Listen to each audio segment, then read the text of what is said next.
Good morning students. आज हम आपके सामने एकदम न्यू और फ्रेश टॉपिक लेके आए हैं जिसका नाम है एलिमेंट्स ऑफ सेंटेंस।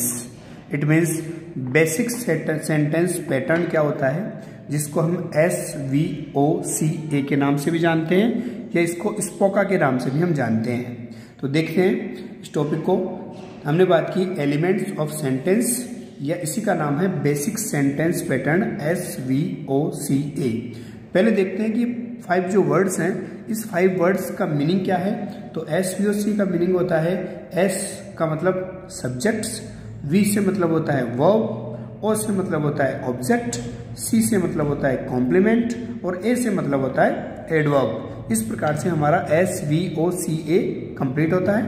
इसमें 1 बाय 1 इसको देखते हैं। तो सबसे पहले देखिए कि इसमें पहला दे रखा है हम लोग रूल नंबर 1, जिसमें सब्जेक्ट, जिसको हिंदी में हम कर्ता के नाम से जानते हैं। इसमें वाक्य में क्रिया का कर्ता यानी करने वाला कौन है, यही क्या बात बताता है, यही सब्जेक्ट होता है। सब्जेक्ट का जो प्रयोग है वो क्रिया से पहले होता है। हमेशा ध्यान रखना है कि सब्जेक्ट का प्रयोग हमेशा क्रिया से पहले होगा।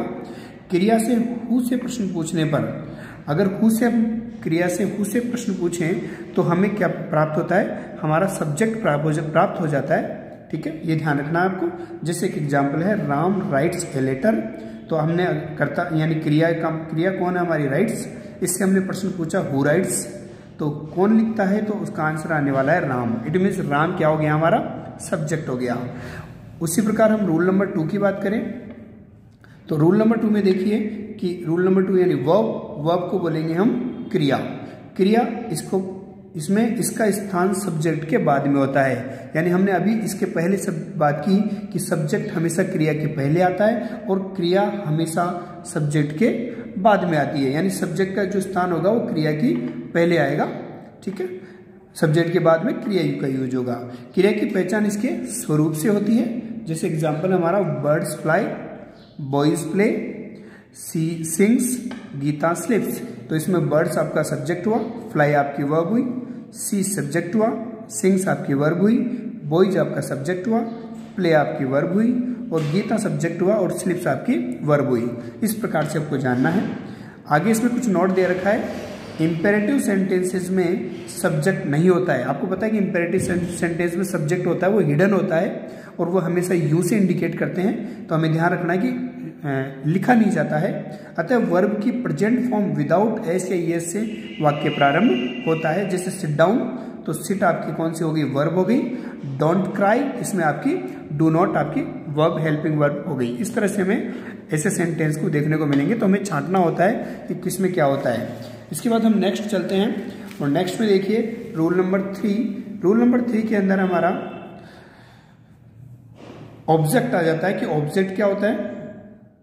ऑब्जेक्ट क्रिया, वर्ब का क्रिया, ये जो वर्ब होती है वो क्या करती है, इसका उत्तर क्रिया का ऑब्जेक्ट है, वही उसका ऑब्जेक्ट कहलाता है। और ऑब्जेक्ट को हम कर्म के नाम से जानते हैं हिंदी में। क्रिया वर्ब से व्हाट से प्रश्न पूछने पर, यह आपको स्पेशल ध्यान रखना है कि हमें अगर ऑब्जेक्ट ढूंढना है तो हमें क्रिया से कहीं से प्रश्न पूछना पड़ेगा, व्हाट से प्रश्न पूछना पड़ेगा और अपना हमारा ऑब्जेक्ट आ जाता है। जैसे एक एग्जांपल है she tells a story. It means हमने व्हाट से कोई प्रश्न पूछा तो इसका मतलब है कि इसका आंसर क्या आने वाला है, ए स्टोरी। व्हाट टेल्स, तो हमारा आंसर आएगा ए स्टोरी। इसके बारे में हम देखें, जो ऑब्जेक्ट है वो ऑब्जेक्ट 2 प्रकार के होते हैं। पहला ऑब्जेक्ट जिसको हम डायरेक्ट ऑब्जेक्ट बोलते हैं और दूसरा ऑब्जेक्ट जिसको हम इनडायरेक्ट ऑब्जेक्ट के नाम से जानते हैं। पहचानेंगे कैसे, तो वो भी देख लीजिए आप कि डायरेक्ट ऑब्जेक्ट को होता है वो हमेशा नॉन लिविंग थिंग्स होता है और ये वर्ब से दूर लिखा जाता है। मोस्टली ये वर्ब से दूर लिखा जाएगा और वर्ब से व्हाट लगाकर प्रश्न पूछने पर हमें डायरेक्ट ऑब्जेक्ट प्राप्त होता है। उसी प्रकार हम इनडायरेक्ट ऑब्जेक्ट की बात करें तो ये इनडायरेक्ट ऑब्जेक्ट हमारा लिविंग थिंग्स को शो करेगा। ये वर्ब के पास में होता है। ये वर्ब से टू whom लगाकर प्रश्न पूछने पर हमें इनडायरेक्ट ऑब्जेक्ट प्राप्त होता है। जैसे हमने एग्जाम्पल की बात की, he gives me a flower, तो ही सब्जेक्ट हुआ, गिव्स वर्ब हुई, मी इनडायरेक्ट ऑब्जेक्ट है क्योंकि मी लिविंग थिंग्स है और a flower non living thing है। मी वर्ब के पास में है, ए फ्लावर वर्ब से दूर है। ठीक है, इसमें व्हाट से प्रश्न पूछा गया है डायरेक्ट ऑब्जेक्ट में और इनडायरेक्ट ऑब्जेक्ट में टू whom से प्रश्न पूछा गया है। इस तरह से आपका इनडायरेक्ट और डायरेक्ट ऑब्जेक्ट आएगा। सेकंड जैसे she tells us a story, she subject हुआ, टेल्स वर्ब हुई, अस इनडायरेक्ट ऑब्जेक्ट और story direct object.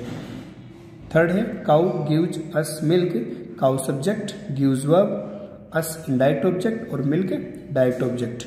Rule number 4 में चलते हैं जिसका नाम है कॉम्प्लीमेंट। कॉम्प्लीमेंट जिसको हम पूरक के नाम से जानते हैं, वह एलिमेंट्स जो सब्जेक्ट या ऑब्जेक्ट, देखो ध्यान देना इस पर, या तो कोई सब्जेक्ट या कोई ऑब्जेक्ट है उसके बारे में कोई अतिरिक्त सूचना देने का काम करे, या उसकी ज्ञान के बारे में बताए, या उसकी गुणवत्ता के बारे में बताए, उसे हम कॉम्प्लीमेंट के नाम से जानते हैं।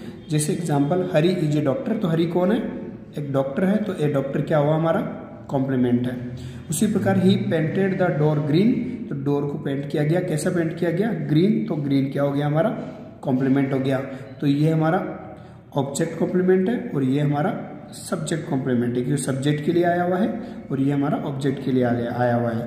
और ही क्या हुआ हमारा यहाँ पे? सब्जेक्ट, और पेंटेड क्या हो गया हमारा? वर्ब, और इज क्या हो गई हमारी? वर्ब। इस तरह से हमें इनको देखना होता है। नेक्स्ट हम देखें कि रूल नंबर जो 5 है, रूल नंबर 5 में देखिए आप एडवर्बियल। एडवर्बियल जिसको हम क्रिया विशेषण के नाम से जानते हैं, यह इसको पहचानने का तरीका व्हेन यानी कब, या तो टाइम को बताएगा यानी समय को बताएगा, वेयर यानी कहाँ इसका जवाब देगा, या प्लेस या स्थान को बताएगा, हाउ यानी कैसे, या फिर मैनर या ढंग या तरीके को बताएगा। तो हम कह सकते हैं कि जो व्हेन वेयर हाउ का जवाब दे उसे हम एडवर्बियल कहेंगे, या जो टाइम प्लेस और मैनर को बताए उसे हम एडवर्बियल कहेंगे। जैसे एक एग्जाम्पल है ही केम एट नाइट, तो इसमें हम देखते हैं ही केम एट नाइट, ही हमारा सब्जेक्ट हुआ, केम हमारा वर्ब हुआ, एट नाइट, ध्यान दें एट नाइट क्या किसको बता रहा है? ये व्हेन का जवाब दे रहा है, व्हेन का जवाब दे रहा है, या फिर हमें टाइम बता रहा है। तो जो व्हेन का जवाब दे, टाइम बताए, उसे हम क्या कहेंगे? उसे हम एडवर्बियल कहेंगे, तो इसका नाम है एडवर्बियल। उसी प्रकार से second example she lives verb हो गया, इन जयपुर, इन जयपुर क्या है? ये वेयर का जवाब है, वेयर यानी कहाँ, तो उसका आंसर है, या हम कह सकते हैं कि प्लेस को बता रहा है, तो इसको हम क्या बोलेंगे? एडवर्बियल कहेंगे। उसी प्रकार हाउ, जैसे ही राइट्स नीटली, ही हमारा सब्जेक्ट, राइट्स हमारा वर्ब, नीटली हमारा क्या होगा? देखो नीटली हाउ का जवाब दे रहा है या फिर मैनर को बता रहा है, तो इस प्रकार से ये भी क्या होगा? हमारा एडवर्बियल होगा। ये हमारे हुए 5 पॉइंट्स। उसके बाद हम देखते हैं कुछ इसके एक्सरसाइजेस, कुछ क्वेश्चंस लाया हूँ आपके लिए, तो आपको इसके आंसर देने हैं। जैसे पहला क्वेश्चन है the doctor visits Ram everybody, तो ध्यान दें आप इसमें, द डॉक्टर हमारा सब्जेक्ट होने वाला है, विजिट हमारा वर्ब है, राम अगेन है तो ये हमारा ऑब्जेक्ट है, और एवरीडे आ गया तो एवरीडे क्या हो जाने वाला है? हमारा एडवर्बियल आ जाएगा। ठीक है, किसका जवाब दे रहा है? एवरीडे। तो आपको ध्यान देना है इसमें कि आपको व्हेन वेयर हाउ में से किसका जवाब दे रहा है, तो वो आपको ध्यान देना है। ठीक है, व्हेन का जवाब दे रहा है ना। The football teams have arrived, तो देखो द फुटबॉल टीम, ये पूरा हमारा क्या होगा? यहाँ पे सब्जेक्ट होगा, हैव अराइव्ड हमारा क्या होगा? वर्ब होगा। उसी प्रकार से हम देखें कि my sister has become a good dancer, तो देखो माई सिस्टर क्या कहलाएगा यहाँ पे? सब्जेक्ट, हैज बिकम क्या हो जाएगा? वर्ब, और ए गुड डांसर हमारा क्या कहलाएगा? कॉम्प्लीमेंट कहलाएगा। क्या कहलाएगा? कॉम्प्लीमेंट कहलाएगा। उसी प्रकार से हमारा देखो सी अपॉइंटेड हिम एन ऑफिसर, तो सी हमारा सब्जेक्ट हो गया, अपॉइंटेड वर्ब हुआ, हिम एन ऑफिसर, देखो आपको वही रूल्स लगाना है आपको, हिम इनडायरेक्ट ऑब्जेक्ट हुआ और एन ऑफिसर डायरेक्ट ऑब्जेक्ट हुआ। इसको एक बार वापस देखिए वीडियो को, तो आपको समझ में आएगा पूरा। The boys elected him monitor, तो द बॉयज हमारा सब्जेक्ट, इलेक्टेड हमारा वर्ब, और हिम हमारा इनडायरेक्ट ऑब्जेक्ट और मॉनिटर हमारा डायरेक्ट ऑब्जेक्ट। इस प्रकार से हमारा SVOCA का टॉपिक पूरा होता है। इसको आप दोबारा देखें और इसको समझने का प्रयास करें, और इसी के साथ में जय हिंद जय भारत।